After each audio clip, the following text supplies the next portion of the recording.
Kemon. Mereka mengandalkan stroberi hasil panen kota Gaziantep yang berbatasan langsung dengan negara Suriah. Buah-buah stroberi ini biasanya dibekuin dulu biar tetap segar alami.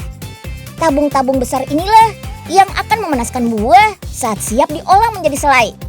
Pastikan hanya pakai buah stroberi sudah matang dan masih terjaga kesegarannya ya. Karena kalau buahnya masih mentah ataupun terlalu matang dan hampir busuk, rasa selainya nggak bakal enak. Membuat selai caranya gampang banget. Cukup campurkan buah stroberi segar sama air lemon dan gula. Proses pencampuran dilakukan di dalam tabung mixer ini nih. Sambil dicampur aduk, masak hingga suhu di atas 100 derajat Celcius.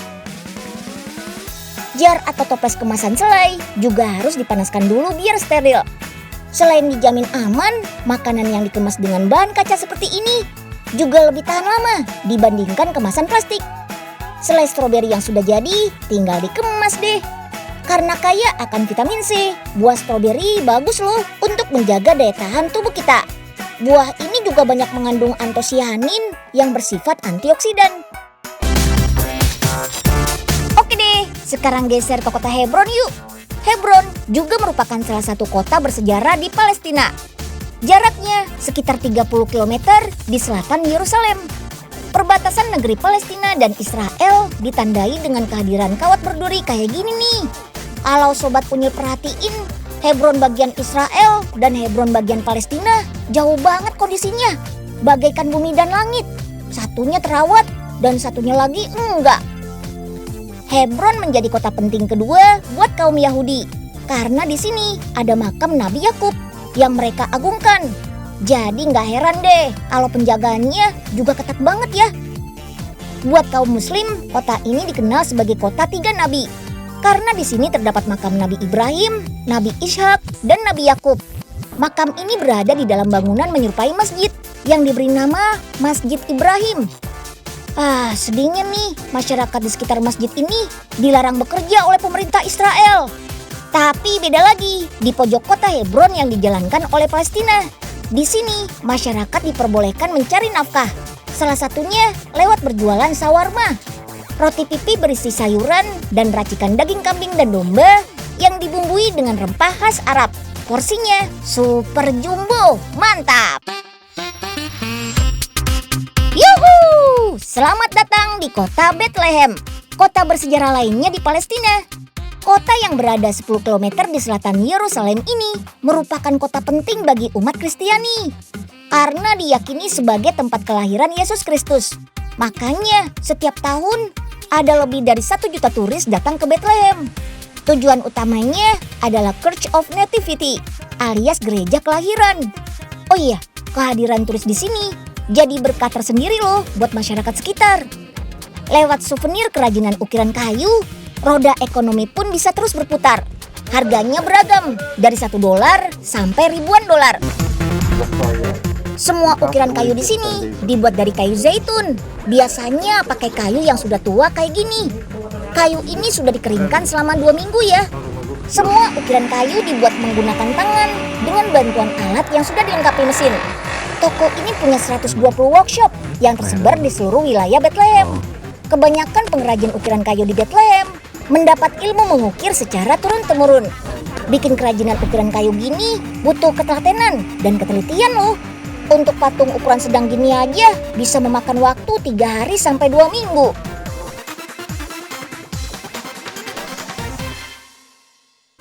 Si Unyil, yuk kita kemon! Dari Palestina, kita geser ke Yordania yuk. Negeri Syam lainnya yang menjadi rumah bagi 3 agama Samawi. Banyak yang mikir kalau Yordania adalah negeri Arab yang sedang mengalami konflik. Padahal negeri ini aslinya aman, damai, menyenangkan, dan pastinya menawarkan wisata yang tiada duanya. Seperti Petra, kota kuno dari pahatan batu. Petra ini pernah hilang selama 500 tahun loh.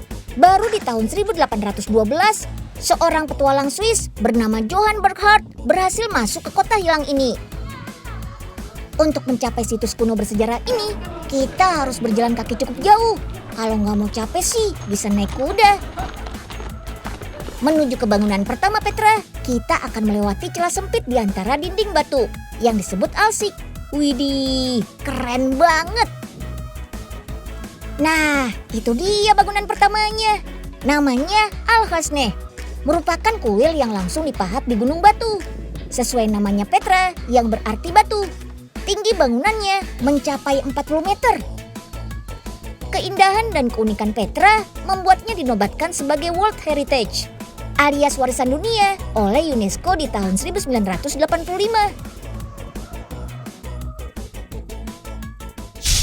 Wah, subhanallah Wanabut, indah banget bangunannya.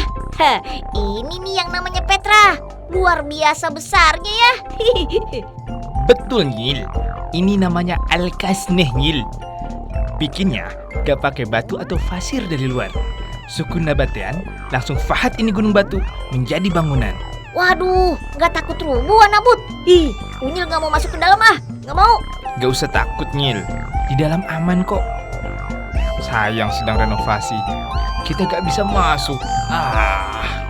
Gak apa-apa Wanabut, Unyil mau mengaguminya dari luar saja.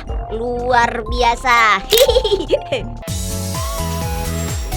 Pulang dari Petra, jangan lupa bawa oleh-oleh khasnya, yaitu sand bottle painting atau lukisan pasir dalam botol. Untuk membuatnya, dibutuhkan botol yang berukuran cukup besar. Masukkan pasir warna dasar, yaitu putih dan coklat natural. Pakai alat khusus ya, namanya mokan atau saringan. Lanjut, bikin lukisan unta menggunakan warna hitam. Pohon serta pegunungan juga pakai warna yang sama ya. Cuma dicampur dengan warna lain biar gradasi warnanya lebih menarik. Oh iya, pasir yang dipakai ini spesial loh. Langsung diambil di daerah perbukitan sekitar Laut Mati. Soalnya pasir-pasir di sini halus banget, mirip tepung. Warnanya pun beragam. Ada hitam, coklat, oranye, dan putih abu-abu. Kalau yang pink, hijau, ungu, atau biru sih diwarnai pakai pewarna buatan ya. Oke, sip. Lukisan yang sudah jadi tinggal disegel biar nggak berubah. Dan nggak bertaburan kalau jatuh. Menyegelnya pakai lem yang dicampur dengan pasir. Jadi aman dibawa saat terbang pulang ke Indonesia. Melancong ke Yordania gak lengkap kalau nggak nyicipin kuliner khasnya dong. Nah, kuliner yang satu ini aslinya lumrah kita temukan di negeri Syam. Yap, muholal alias acar zaitun. Penjual acar zaitun bisa kita temui di Pasar Balat Kota Amman, Yordania. Di toko khusus manisan ini tersedia acar zaitun dengan berbagai macam rasa. Wih, mantap! Ada rasa pedas, manis, jahe, asam, dan sedikit pahit. Mulai dari yang warnanya hijau kekuningan sampai ungu kehitaman juga ada. Komplit deh pokoknya. Di Yordania, kebun zaitun biasanya ada di daerah pegunungan di kota Jeras. Orang di sini demen banget loh makan zaitun di tiap kesempatan. Jadi nggak heran deh kalau banyak juga yang menanam zaitun di pekarangan rumah. Pohon zaitun biasanya mulai berbuah di usia 5 tahun dan siap panen di musim dingin, sekitar bulan Oktober hingga Januari. Untuk dibuat acar, bahan-bahannya ada cabai, jeruk lemon, air, sama garam. Yuk, pecahkan buah zaitun dengan martil atau gelas kaca. Kalau zaitunnya sudah pecah, rasa dari bumbu acar pasti akan lebih tajam dan merata. Lanjut, masukkan zaitun ke dalam toples. Masukkan 4 gelas air juga ya. Tambahkan setengah gelas garam. Potong cabai serta jeruk lemon. Masukkan ke dalam toples acar. Sudah deh, tutup toples dan simpan. Acar zaitun baru bisa dimakan setelah didiamkan selama 10 hari.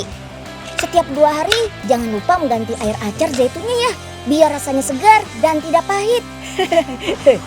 Acar zaitun ini biasa dimakan bersama yogurt dan roti khas masyarakat Yordan, yaitu hubus yang dibuat dari gandum.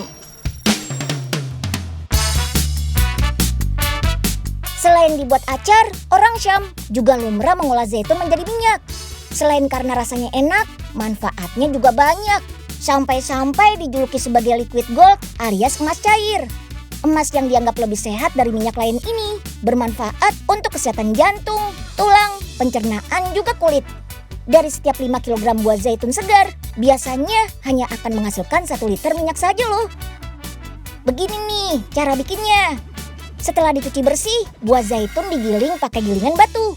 2 buah batu ini beratnya setengah ton lebih loh. Butuh waktu sekitar 30 menit sampai buah zaitunnya lumat. Tapi belum halus benar ya, masih setengah kasar. Pada tahap ini, minyak zaitun sudah mulai keluar. Biar hasilnya lebih maksimal, zaitun harus diperas lagi. Wih, minyaknya keluar semua tuh.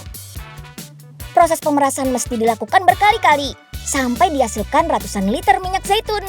Selanjutnya, minyak zaitun masih harus dimurnikan melalui proses penyaringan. Ini untuk memisahkan minyak dari sisa-sisa air yang tercampur. Baru deh minyaknya siap untuk dipakai. Ada lagi nih kuliner khas Yordania yang unik. Di Indonesia kayaknya nggak ada deh nih. Namanya roti mangkus. Roti bertabur habatu sauda alias jintan hitam dan wijen. Roti ini dibuat dari tepung gandum bersama campuran gula, garam, susu, minyak sayur, dan ragi. Sama seperti bikin roti pada umumnya, adonan yang sudah kalis bakal ditimbang dan dibulet-buletin seperti ini. Terus tinggal di-proofing deh, adonan bakal mengembang gini nih. Lanjut, kita bentuk adonan kayak pizza. Jangan lupa taburkan wijen dan biji habatu sauda secukupnya. Tinggal susun deh dalam rak pembakar. Dipanggangnya lama loh, sampai 3 jam. Dan masih harus melewati proses pembakaran kedua selama 30 menit. Aromanya, wangi banget. Rasa pedas dari habatu saudanya jadi daya tarik tersendiri. Apalagi manfaatnya.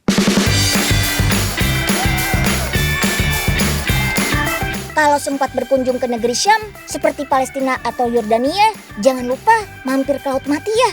Karena cuma di sini kita bisa berenang tanpa takut tenggelam. Soalnya di sini kandungan garamnya sangat tinggi, bisa sampai 32%. Jadi benda apapun akan mengapung di Laut Mati. Oh iya, meski namanya laut, aslinya ini adalah danau ya. Panjangnya 67 km. Sementara lebarnya 18 km. Laut Mati atau Dead Sea ini terletak di 3 negara, yaitu Yordania, Palestina, dan Israel. Meski seru, berenang di Laut Mati harus hati-hati ya. Kadar garam yang tinggi bisa bikin pedih dan iritasi kalau kena kulit atau mata. Lapisan garam di bebatuan sekitar Laut Mati juga cukup tebal dan tajam. Jadi harus waspadalah, waspadalah. Nah, selain berenang, di sini kita juga bisa loh mandi lumpur sepuasnya. Cihuy! Lumpur Laut Mati yang dioles ke seluruh badan dan muka bisa melancarkan sirkulasi darah. Dan kandungan mineralnya seperti kalium, magnesium, dan bromium akan memperbaiki sel-sel kulit. Makanya lumpur Laut Mati ini sering diolah jadi kosmetik loh. Lumpur Laut Mati yang bakal diolah jadi skincare harus diproses dulu sama perusahaan ekstraksi lumpur dan garam Laut Mati. Baru deh dikirim ke perusahaan kosmetik. Lumpur bercampur air digiling selama 10 jam agar lumpur semakin lembut. Kemudian masukkan ke beer mill atau tabung berukuran sedang. Di sini air lumpur bakal disaring biar bersih dan terpisah dari kotoran atau batu. Lanjut nih ke proses pemadatan lumpur. Kali ini kita olah dengan bantuan mesin.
Asik. Unyil nggak perlu capek-capek berenang deh. Nah, itu si Unyil lagi berenang. Nyil, Unyil, sini dong, temenin Usro. Kok kayak ada yang manggil-manggil ya? Siapa ya? Usro, sini Sro. Ngapain di situ? Sini berenang. Gak mau Unyil, Usro kan takut tenggelam. Aduh, nggak usah takut Sro. Nggak bakalan tenggelam. Ya udah, kalau nggak mau, Unyil masih mau berenang.